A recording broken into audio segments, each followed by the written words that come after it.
That's what we call raindrops around here.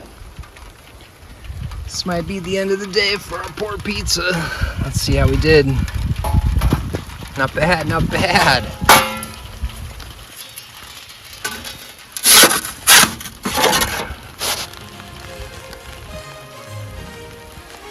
Pizza in your backyard.